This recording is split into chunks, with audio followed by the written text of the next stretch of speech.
And more breaking news as the trade war between the U.S. and Canada shows no signs of letting up. Two government sources say new Canadian Prime Minister Mark Carney is expected to ask to dissolve Parliament this Sunday and call for federal elections on April 28th. Now, earlier this month, Carney was elected leader of the country's Liberal Party and took over as Prime Minister when Justin Trudeau stepped down after low poll numbers in a cabinet revolt. That has not stopped President Trump from attacking Trudeau. This is what he said last night. One of the nastiest countries to deal with is Canada. The people that, now this was Trudeau, the people that good old Justin, I call him Governor Trudeau, his people were nasty. President Trump last night. Now, earlier this month, before stepping down, Trudeau said this at a press conference. Canadians are hurt. Canadians are angry. We're going to choose to not go on vacation in Florida or Old Orchard Beach or wherever. And that's happening. Our Randy Kay went to Maine's Old Orchard Beach, and this is her report. This has been a family business for 50 years. You got to take into the fact how the Canadians perceive this, and they are incredibly pissed off. We met Sterling Morse in Old Orchard Beach, Maine. He owns the Point of View Inn, which is only about 150 miles from the Canadian border. We have been here. He says the majority of his regular customers are French Canadians. Very traditional people, families that take the same room, the same dates every year. Not this year. Sterling says most of his Canadian customers have canceled, fed up with President Donald Trump's antagonistic rhetoric toward Canada.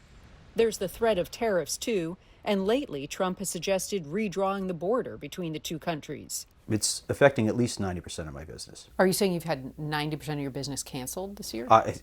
Easily. Point of View Inn. During our visit, yet another Canadian called to cancel. Listen, monsieur, you don't need to explain anymore. This is every registration card from last year. This is the Canadian. That's my American. This just went away. That's all you got now. That doesn't pay the bills. Does not. Best of my ability. For Sterling Morse, it all snowballed shortly after Donald Trump's inauguration. All of a sudden, an email pops up. It's almost like, your phone, ding, ding, slow ding. And people that have been here for 35, 40 years, you recognize that number. And it's like, I know why they're calling. And the anger is, in my eyes, incredibly justified. Here in Old Orchard Beach, roughly 40% of the tourists come from Canada, according to the Chamber of Commerce. The Chamber's executive director told us that those tourists make up about 30 to 40% of the revenue for many of the businesses here. I think we're still kind of seeing how many different industries this impacts. It doesn't just impact tourism, of course. Over at the Alouette Beach Resort, owner Fred Kennedy hasn't seen a cancellation yet, but he's heard an earful from his Canadian customers. What are they telling you? Well, their feelings are basically hurt. They don't like to be referred to as the 51st state, and they feel that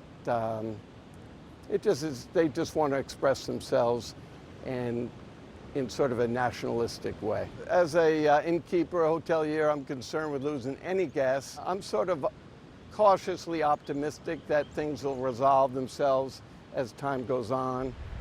Old Orchard Beach is a seasonal town, so businesses have about 12 to 15 weeks to make their money for the entire year. Back at the Point of View Inn, Sterling Morse doesn't see any way he can make up that lost revenue this season. You got to start thinking about the end game.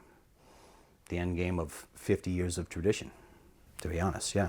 Like you would consider closing down, selling? There may be no choice. Sterling Morse, the inn owner who says he lost 90% of his business, went to school in Montreal and feels a real kinship with Canadians.